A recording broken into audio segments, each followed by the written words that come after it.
From the TLV1 studios in Tel Aviv, Israel, it's Louis Live! That's just me, Ari Louis. Good evening, everyone. Hope everyone is well. It's Tuesday night here in Tel Aviv in Israel. We have a great show. Great lineup for you on Louis Live. We'll have on Aviram, who is Israel's first World Championship bowler, Isiah Elder, who is a Christian athlete training in Israel, Barry Schechter, and much more. But we're going to get to our first guest. This is indeed an honor and a pleasure. He used to play for Maccabi Tel Aviv, the Israel national team, and was head of operations for Maccabi Tel Aviv. Please give a warm Louis Live welcome to Gur Shelef. How you doing, Gur? Hi, good evening. Let's begin. There was a lot of tension, a lot of stress in Nokia Arena last night. Maccabi Tel Aviv on the verge of losing 3 in a row. They barely get the victory, 83-79. A lot of people in the media said had Maccabi Tel Aviv lost, David Blatt would have been fired. In your opinion, would that have happened had they lost last night? I don't think they would fire Coach Blatt if they lost last night because still I think David Blatt is one of the maybe top 5 coaches in Europe, and it's not easy to find a new coach in a short term of time in that level. Maccabi Tel Aviv now is not playing so good. They lost already 3 games in the Israeli league, and even last Thursday they lost a EuroLeague home game, which they should win. But still, Maccabi Tel Aviv is a great club with a huge tradition and good players, and for my opinion, they will be fine in the next few weeks. Now, a lot of was made of the fact that the Israelis weren't contributing a lot to the team as more of an American team, Sylvan Landesberg, David Blue, etc. Now, it was talked about because Guy Panini scored 23 points. David Blatt said, maybe I made a mistake. I need to give him more time. Do you think David Blatt really meant that, and we'll see more Guy Panini, Ochayon, these type of Israeli players playing for Maccabi Tel Aviv in more minutes? As a former player and as a former team manager, I can tell you that the players that are in the right shape, in a good shape, these are the players that are going to play, and it doesn't matter what's the name on the ID. If Guy Panini will be in good shape, he will play. If David Blue or Sylvan Landsberg will score the ball, they will be on the floor. So it doesn't matter where were you born or what is your name. If you're playing good, you will play. All right. Now, I'm just going to point this out from the fans' perspective. I'm not saying as a technical type of perspective, but fans, a lot of fans in Israel want Israeli players, Israeli-born players, not Americans who come over to Israel. Do you think that at all plays a factor, or it's just about winning and whatever gets it done?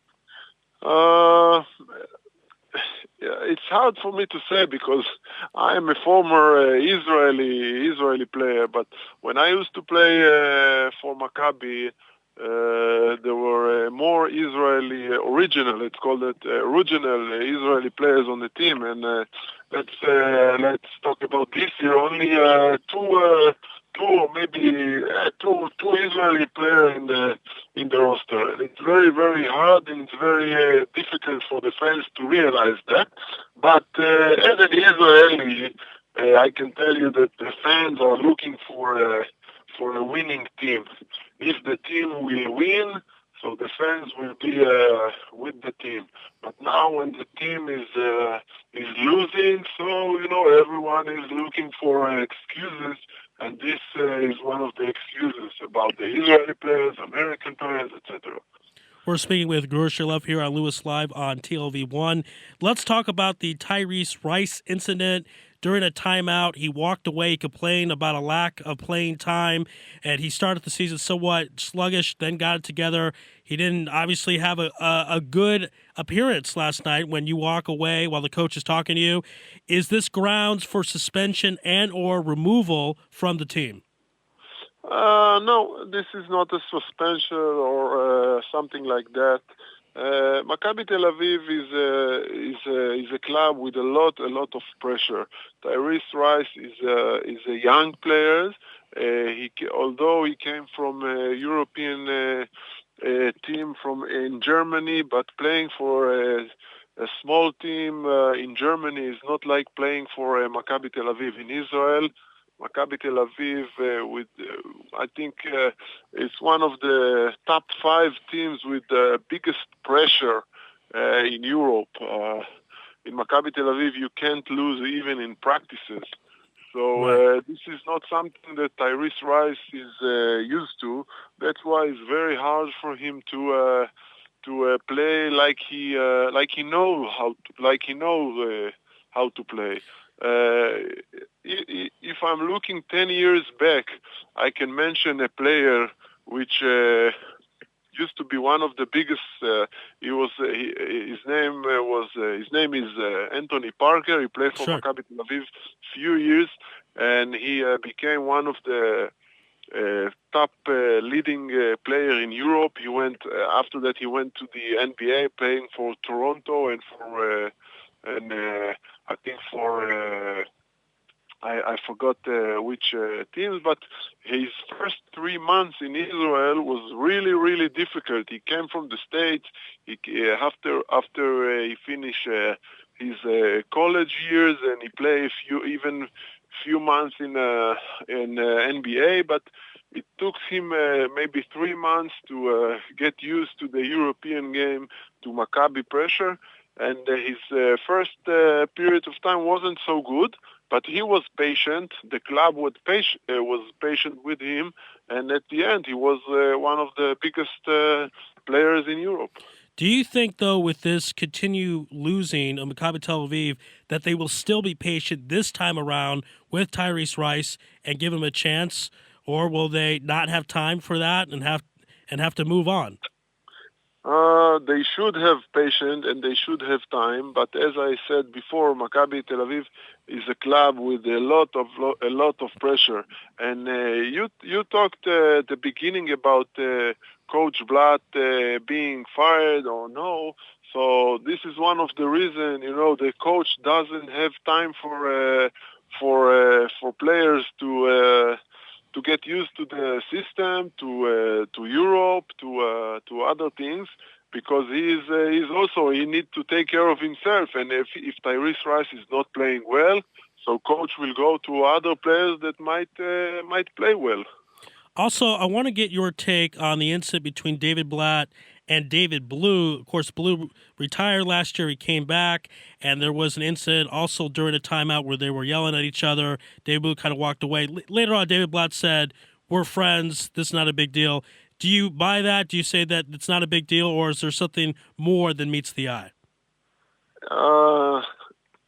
I said it, and I will say it again. A lot of pressure, especially on this period of time when the team is not playing well, the team is losing, so everyone is intense, everyone is in pressure, everyone is trying to do his best, and sometimes it doesn't work. Basketball is an emotional game, and sometimes it happens, but David Blue and David Blatt knows each other for 10 years, so I think few wins and few baskets, everything will be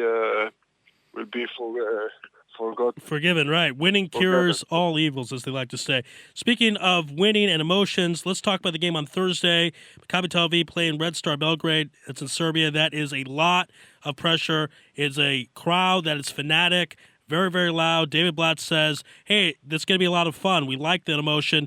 Give us a breakdown of that game coming Thursday. What does Maccabi Tel Aviv need to do to get the victory? If we are looking at the team's roster, so Maccabi Tel Aviv is much better team than Red Star Belgrade. But as Coach Blatt mentioned, and as you understand, playing in Belgrade is one of the toughest places to play in the world. The fans are crazy, and they push the team, and it's something that as a basketball players you don't see a lot. That's why Red Star is being able to win better teams at home because they have the fans behind them. Of course, if you are Maccabi Tel Aviv player and you win in a place like Belgrade, so of course you are having fun, and these are the times that you are happy and smiling as being a basketball player. But it's not going to be easy. Although I'm saying again, Maccabi Tel Aviv is much better team, but Maccabi should play very, very smart, take care of the ball. And not letting the crowd getting involved and push Red Star to play with a lot of enthusiasm and to fight. Maccabi should win in this game. All right, so you're predicting that they should win, Maccabi should win. Let's go quickly to Jerusalem because you have Lior Eliyahu, who was the captain of Maccabi Tel Aviv, now playing for Jerusalem. A lot of people said that it's not going to be a problem with Elishai Kadir. They'll play together. That's not what happened in the last game. Lior Eliyahu played great. He had a double-double, but Elishai got very few minutes. Do you think this is going to be a problem? Can these two guys not play together, and will Elishai have to go to the side for Lior Eliyahu?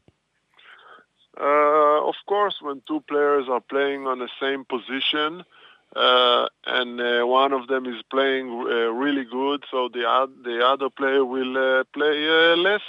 And that's what happened in Maccabi with some teams, which you mentioned Guy Pnini at the beginning of our conversation. And that's what's happening with Elishai Kadir, Lior Eliyahu. And Elishai Kadir knows it. Lior Eliyahu is one of the top Israeli players, and when he's playing good, so Elishai Kadir is not going to be able to play a lot. It's very hard for them to play together because they play on the same position, but Elishai Kadir will need to do his calculation to see if this situation is good for him or not. All right, and last question before we let you go. Let's talk about Ness Ziona because they've had some big wins over Haifa, Jerusalem, Maccabi Tel Aviv. They did lose to Gibol Galil. Is this team therefore for real? Because we see they can lose to a team that wasn't so good. Do you look as the loss as a fluke, or do you look at the wins as flukes? What's your opinion on Ness Ziona? First of all, I'm very happy to see Ness Ziona playing because they are playing with some Israeli veteran players, some Israeli rookies, and some really, really nice foreigners which playing first year in Israel. So it's very, very fun to see this new team coming and playing good, beating Maccabi Tel Aviv, Jerusalem, Haifa. But as you said, with not a lot of confidence or without being able to beat small teams, especially away, Ness Ziona will have a hard time to be a top-level team in Israel. All right. Well, there you go. Shelef, this was such an honor. Thank you so much for making the time here on Louis Live on TLV1. Enjoy the game on Thursday, and we hope Maccabi Tel Aviv gets the W. Thank you so much. Thank you. Have a good evening. All right, that was Shelef. That was a huge interview. Thanks to Roy Shalem for setting that up. A couple quick announcements before we go to a musical interlude. This Thursday at 8 p.m., I will be broadcasting the Hanukkah Bowl between the Judean Rebels and the Jerusalem Kings. Later on in this program, we will have a player from each one of those teams to talk about the game, so stay tuned for that. And also a shout-out to my friend Raphael Geller, who writes for the Times of Israel. He's a friend of mine, and you should check out his work. And if he's listening, hope him and his family have a great Hanukkah. So that's Raphael Geller, Times of Israel. All right, let's take a musical interlude. On the other side, bowling champion or Aviram. This is Louis Live on TLV1.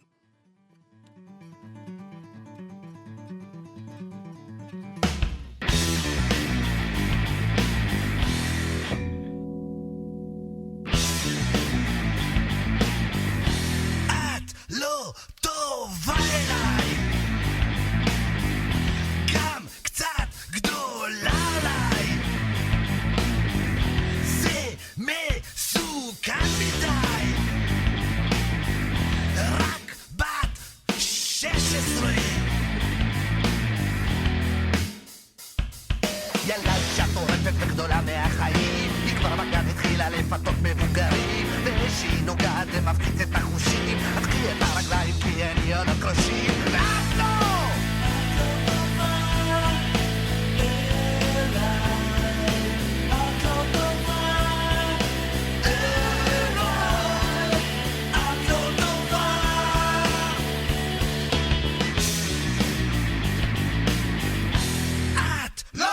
אישה שלי, אל תשחקי איתי, אל תהרגי אותי, רק בת 16.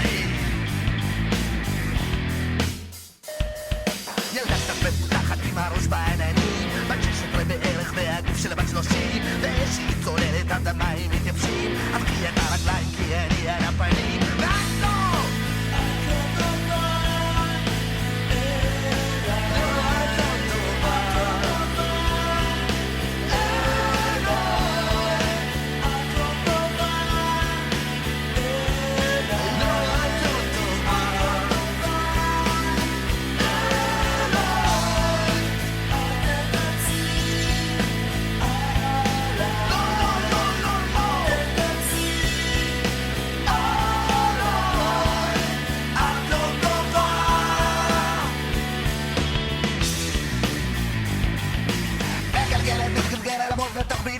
רוצה כל כך לגעת ולעשות המרגלים, ילדה את מנדלת ועולה לעצבים. אז קחי את הרגליים והביתה להורים, בובה את בועטת ושובר לי את הביצים, בובה את בועטת ושובר לי את הביצים, בובה את בועטת ושובר לי את הביצים, בובה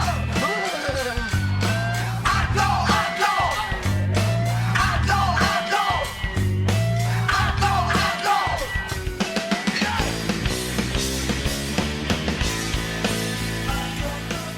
Back here on Louis Live on TLV1. If you want to follow the station on Twitter, you can do so at TLV1.fm. If you want to email me personally, that's Ari Louis Show at hotmail.com, ARILOUISSHOW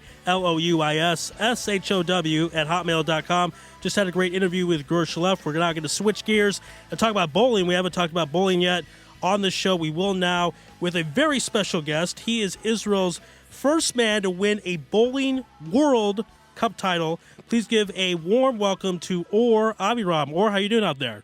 Hi, thank you very much. How are you? Doing good. So, did you get any sleep yet? I understand you've been partying a lot, celebrating the victory. Are you feeling good? Yeah, well, it takes a while to settle in. Well, the day after winning, parties all around. Then, of course, I had to come back home, flights all around, and I virtually didn't get enough sleep. So I'm kind of I'm on an adrenaline rush right now. Well, or just remember, you're supposed to have twice the amount of water as alcohol. That's a secret to avoid the hangover. So just remember that. Too late now. There are so many things to talk about. This is such a great story. First, this is one of the more interesting things I find about. You work in high tech and you moonlight as a bowler, and yet you're a champion. How is that possible? To be a champion, you have to put in so much time, so much discipline, so much focus, and you work a regular job. You're a regular guy, and yet you're a champion. So how did you get that accomplished? Well, I was very lucky in that aspect. The owner of my company, the guy who owns the company I work for, he is a bowling enthusiast, and he is kind of targeted me from a long time ago. He told me, you want to keep bowling, and you are very good with computers. I'm going to let you do both. You're going to come work for me. I'm going to help you out with, a normal job like a normal person, but I'm also going to let you go bowl, go practice, go out to tournaments. So I was extremely lucky in that aspect.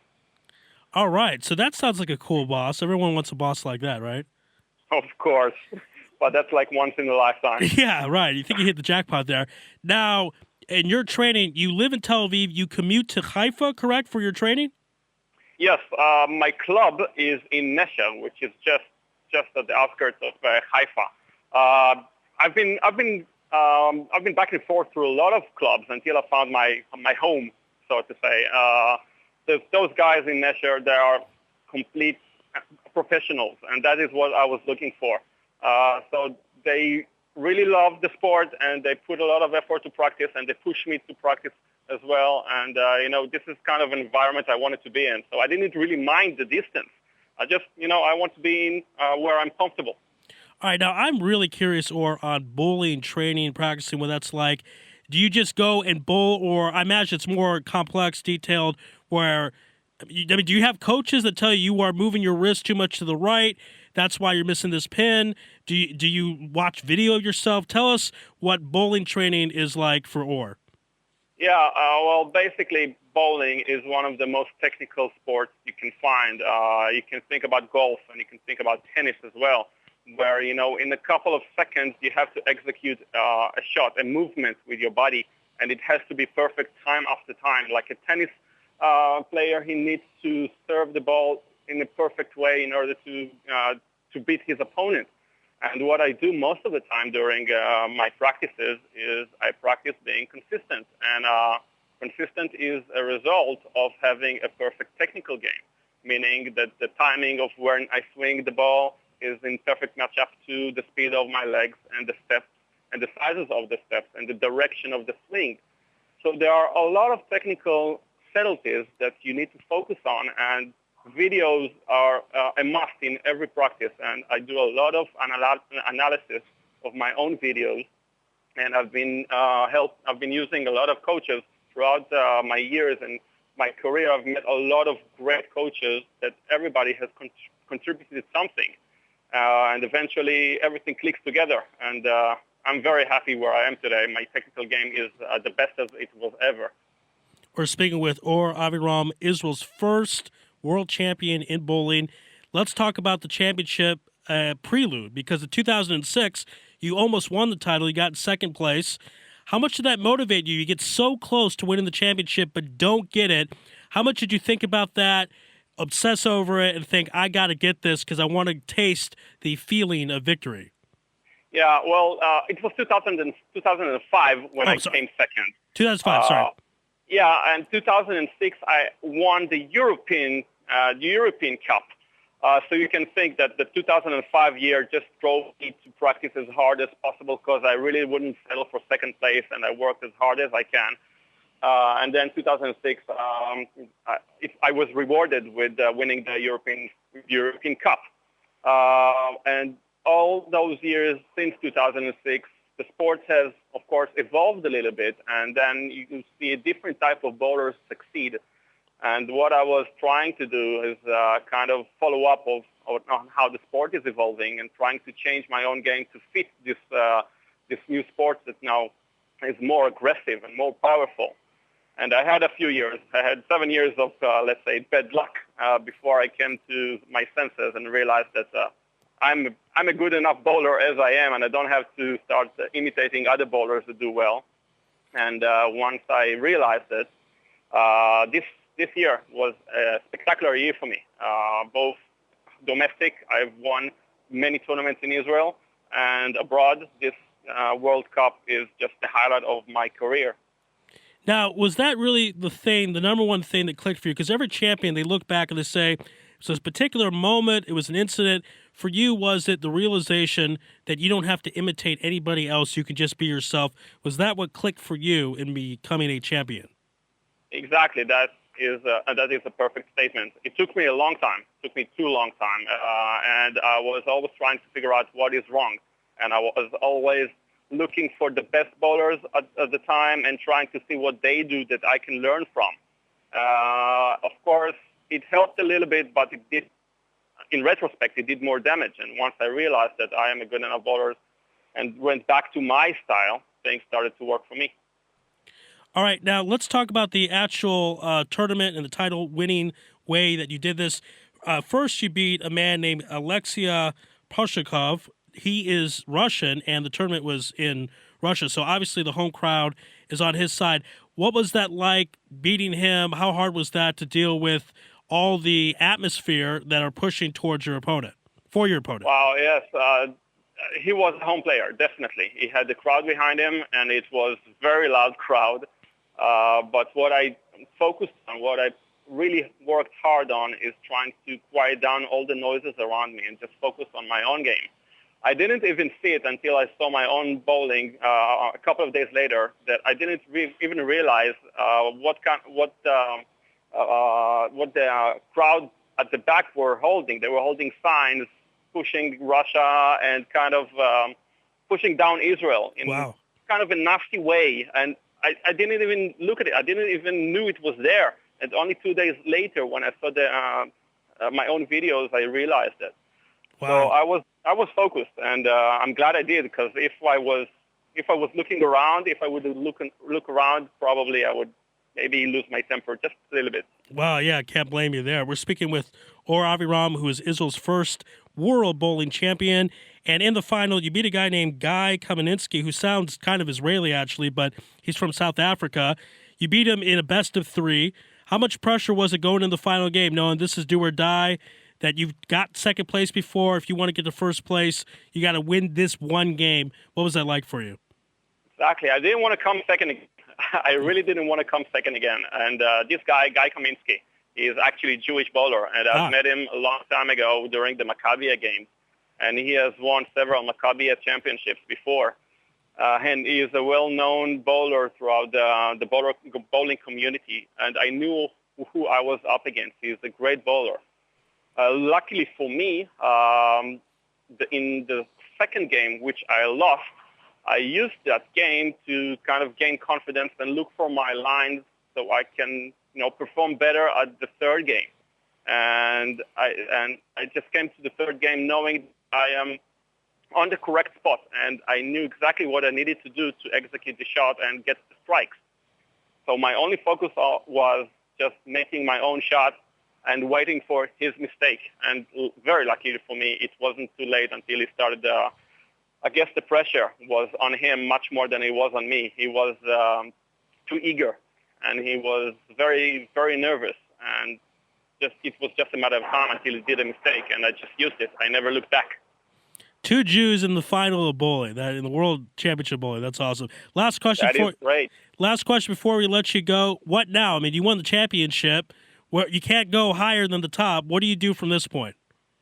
Wow, yeah, that is a big question. But the only answer I can give you is I'm going to go forward. I want to win this again and again. And there are a lot of other tournaments that I can win. Unfortunately, this tournament is a title tournament, and I cannot get any money from it. If you call it, the bottom line is I couldn't receive anything from it.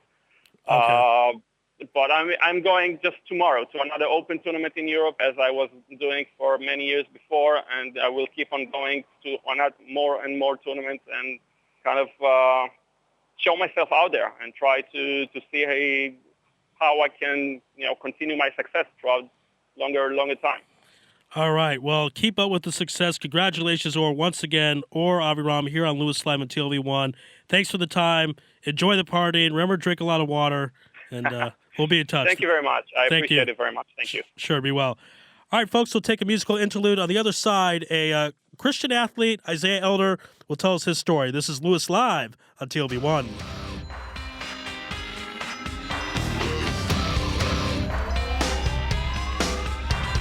This ain't a song for the broken hearted.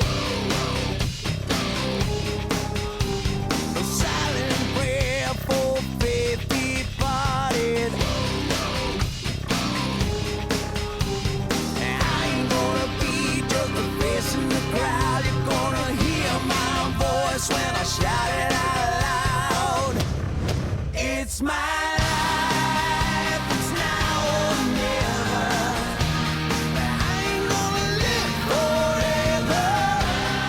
I just wanna live when I'm alive. It's my life. My heart is like an open highway. Like Franklin said, I did it my way.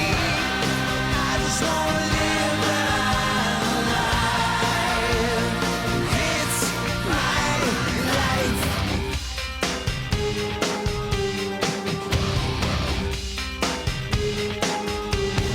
This is for ones who stood their ground. For Tommy and Gina, who never back down. Tomorrow's getting harder, make no mistake. Looking, even look, you gotta make your own breaks. It's my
Back here on Louis Live on TLV1. Thanks again to Aviram. And what a great show we had. Before that, we had Shelef from Channel 11. So great stuff so far.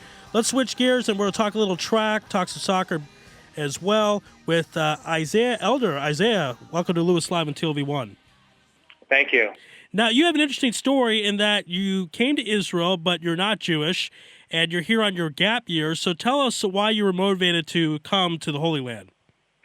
Okay, well, actually, I am Jewish, and I'm on the conservative program called Aviv.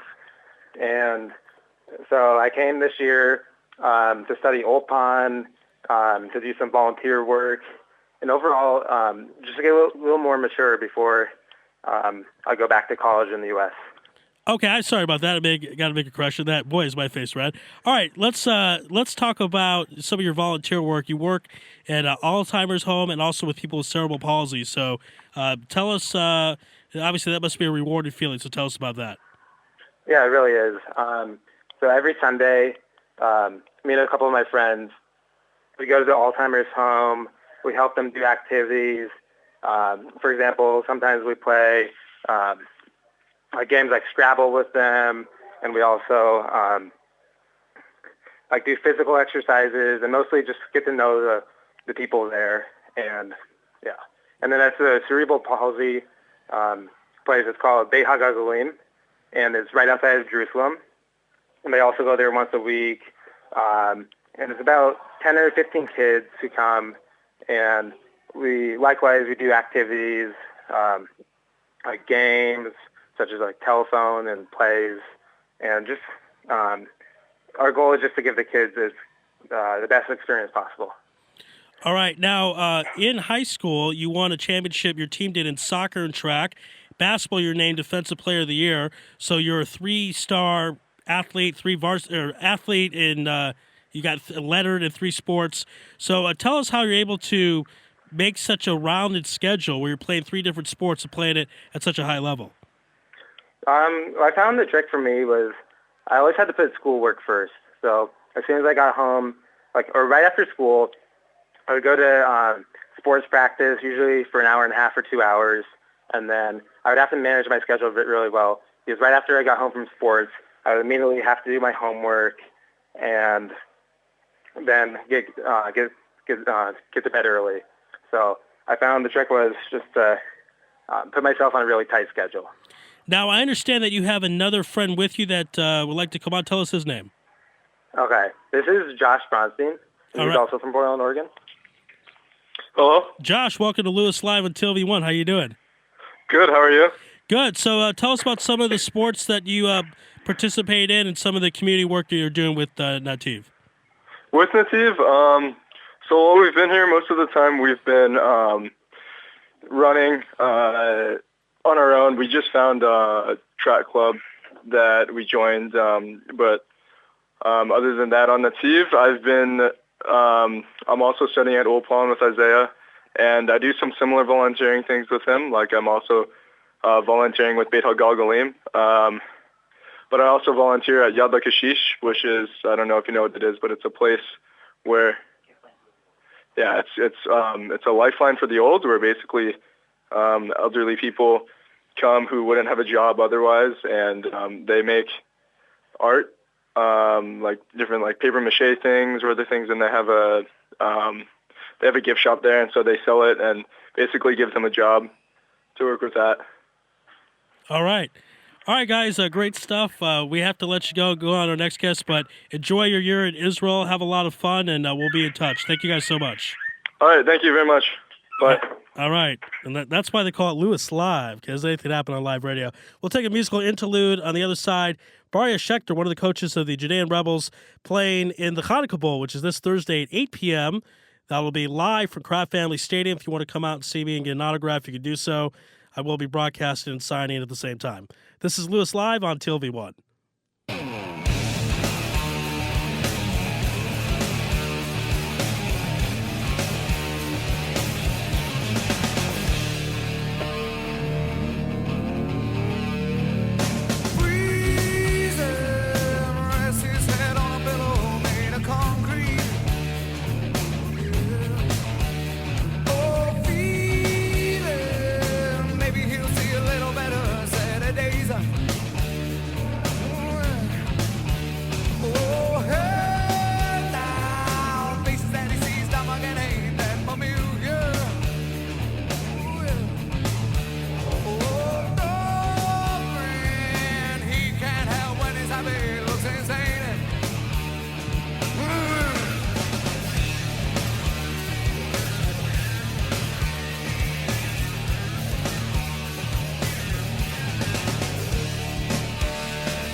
All right, back here on Louis Live on TLV1. Once again, if you want to follow us on Twitter, that's at TLV1.fm. And if you want to email me personally, that's arilouisshow@hotmail.com, ARILOUISSHOW@hotmail.com. We're going to switch gears and talk some American football played here in Israel with one of the coaches of the Judean Rebels, Shlomo Barya Schechter. Barya, welcome back to Louis Live. How you doing, Ari? It's good. Always good to be with you. And I know you're a little under weather. We certainly appreciate the time. You're coaching in the Hanukkah Bowl this Thursday. Obviously, we don't expect you to give away any secrets, but tell us how the team is prepared. You had a great showing in the Lightning Tournament. You guys were undefeated there. Tell us what practice has been like coming into this big game on Thursday. Well, I think our morale was very high. The team is very excited to play a real game. And it's a great honor and a pleasure to be part of the Hanukkah Bowl. It's a very special evening. This year coming out on Thanksgiving even more so. We're all very, very excited to get playing in this game. I think there's a lot of positivity. We all feel very strongly about our team this year, and we're just excited to get out there. How much of that taste of coming in second place, losing to the Sabres in the title game, motivated this team this season? Well, we've been working very hard. Guys have been working out and training in our practices, and we've tried to keep very focused. Coach Eastman is saying we got to finish it. You know, we came real close last year. We had a great run, and this year we're out for gold. All right, now I want to talk about the Hanukkah Bowl in particular because there's a long tradition that's been played for several years. The origin of the game, my understanding, is the Rebels were formed from the Kings. They were a breakoff team, if you will. Is that correct? And if so, tell us how that got formed, the Rebels. Well, a number of years back, when I was, originally I was on the Kings, myself and Johnny Joe and Parrots Rickett and Yeshua Woodland, and we had a desire to make our own team. We had a dream. Particularly Parrots had a dream of really bringing football here to the Gush, and to run a program, to run a football program according to his dream. And we came out here and we broke off from the Kings that year, and we formed our own team. And it came out very nicely because Hanukkah, the story of Hanukkah, it really was the last of the Sherid Beit David, the last of the Davidic dynasty that had been Mityaven. They were sort of hanging out with the Greeks, and a bunch of Judeans rebelled against them. And we have here is really the kings of Jerusalem against the Judean rebels, and it's quite appropriate that we play on Hanukkah. It came out very nicely.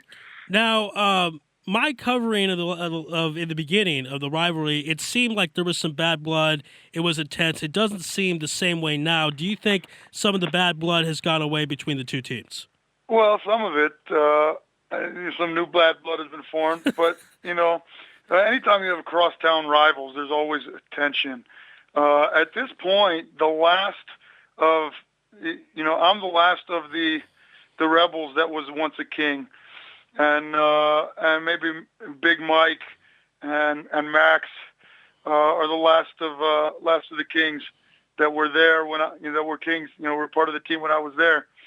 And of course, Big Mike and I love each other very much, and there's not bad blood between us. I think that there's an intense rivalry without it being negative or we don't want to hurt each other. It's just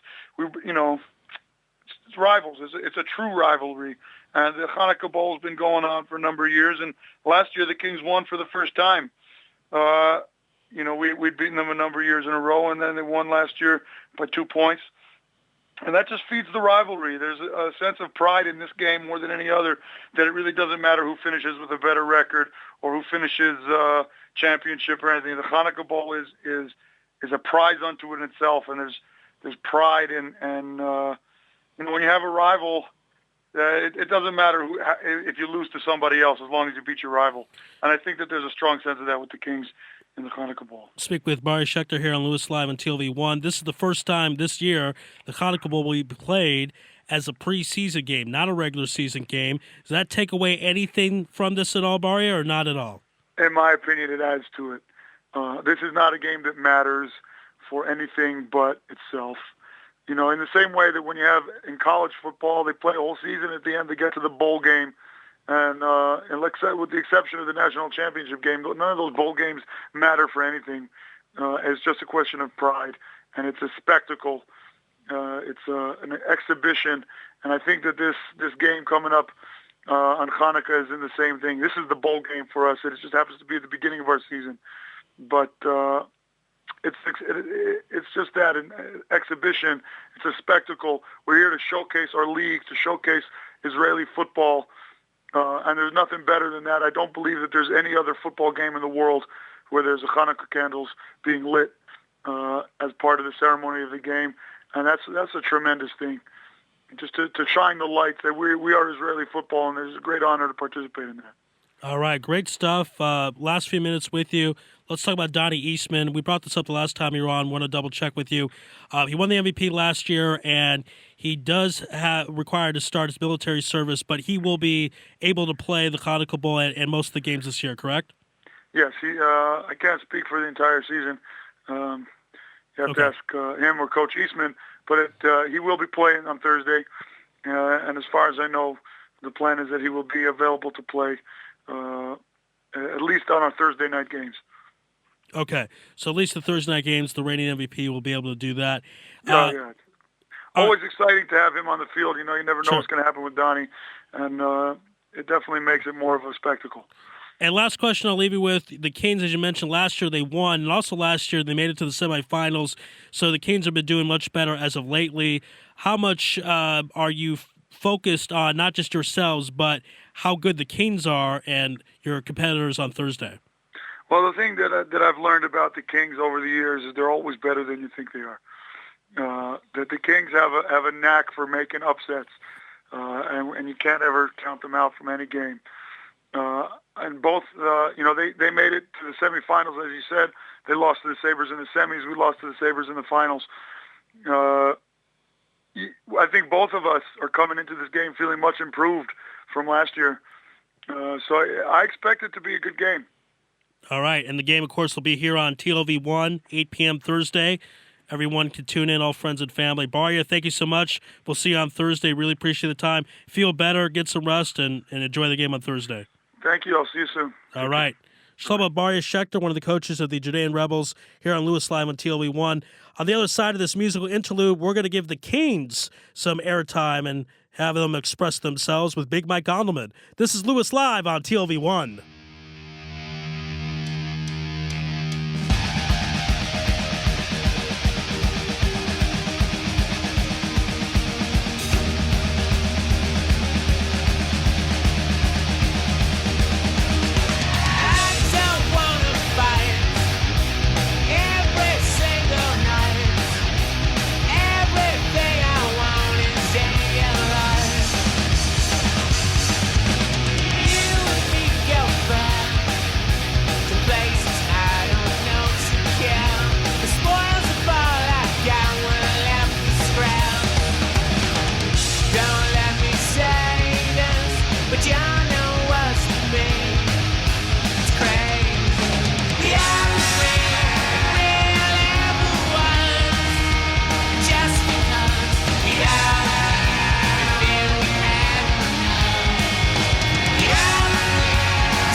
Back here on Louis Live on TLV1. Listen to a little rock music as we rock into Thursday. Pre-game will be at 8 p.m. We'll have the Hanukkah menorah lighting at 8:15 and then the Hanukkah Ball at 8:30. And one of the players involved with that game is on the line right now. Big Mike Goloman. Big Mike, how you doing out there? Thank the good Lord, Ari. How you doing? Doing great. Now, we talked with Barry Schechter in the previous segment. His team feels pretty good. They feel like they're more improved from last year. Do you feel that your team is improved from last year's semifinal performance? I mean, I sure hope so. I mean, reality is like, I mean, the Rebels didn't have, like, much but, like, you know, one player last year. So this year they've got two. So I'm very proud of them. Oh, my God. Trash talking already, saying they only have two players? That's it? Well, I mean, think of it. They got Zaire, and then they got the quarterback. What's his face? Donnie Eastman? Donnie Eastman, that's it, yeah. I said that. What do the Rebels got?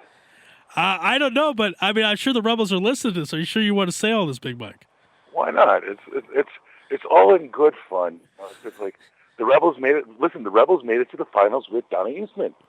So being the fact that they made it to the finals with just Donnie Eastman, now with having this guy, now with this guy Zaire, who quite frankly is like the fastest guy in the league. I'm floored with speed. You know, pretty much it's like they're guaranteed the title. So it's like they're the team to beat, right? So you're even as a Kings player and the Rebels are your rivals, you're saying they're the favorites. They are the favorites, and guess what? You know what the best thing about being the favorites is? There's always a target on the back? Exactly. There's a target in your back. You know? People just want to take them down. It's as simple as that. All right, so the Rebels have two players. Who do the Kings have? They have Ari Louis, right? Who else do they have? They have you? Well, we love Ozzy, you know. Ozzy's approaching my weight now, so it's good. You know? What you weighing right now, Big Mike? Right now, I gained a few pounds. I'm back up to 400.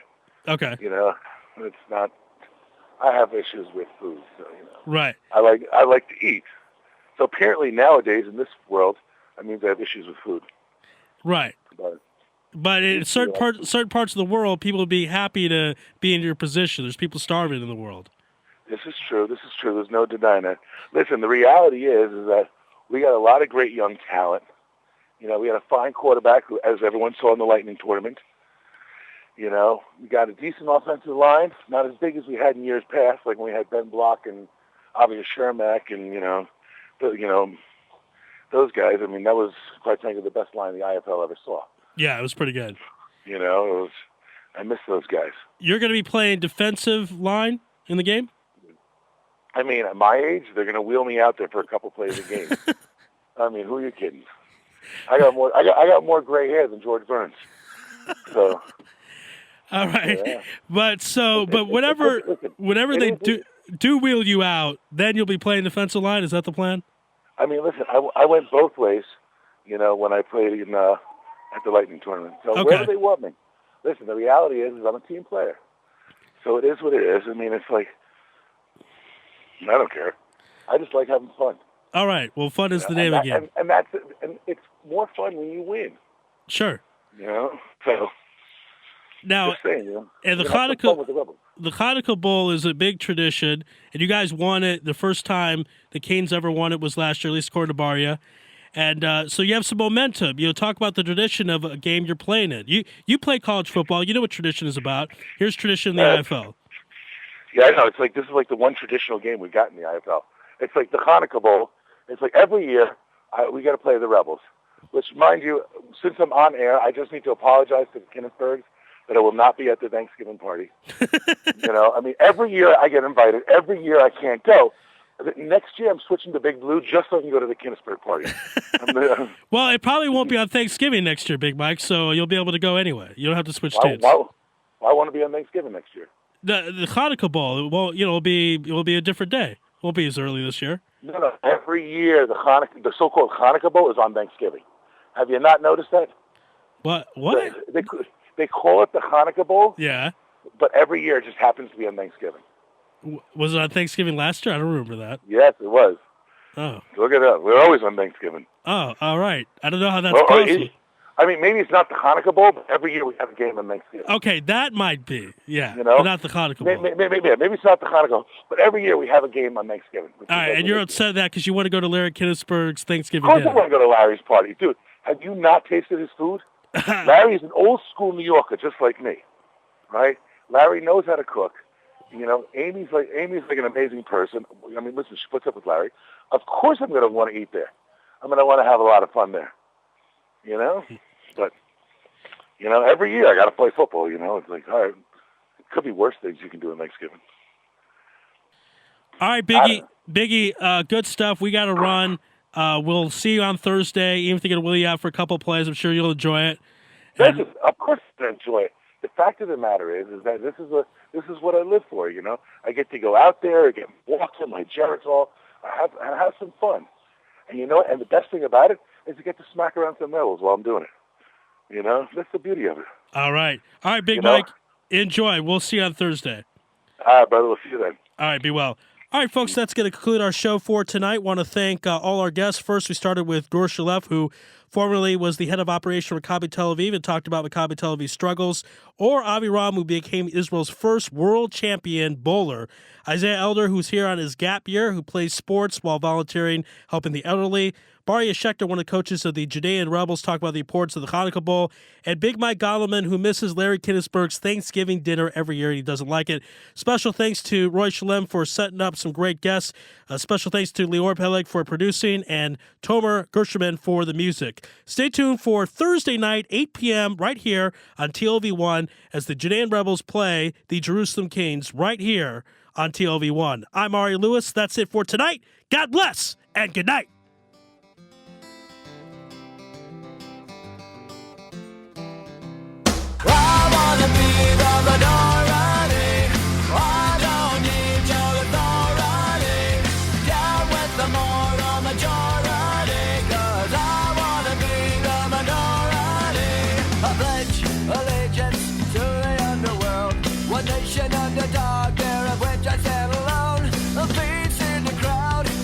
Against the mold, without a doubt, singled out the only way I know, 'cause I wanna be the minority. I don't need your authority. Down with the moral majority, 'cause I wanna be the minority. Stepped out of the line, like a ship runs from the herd, marching out of time.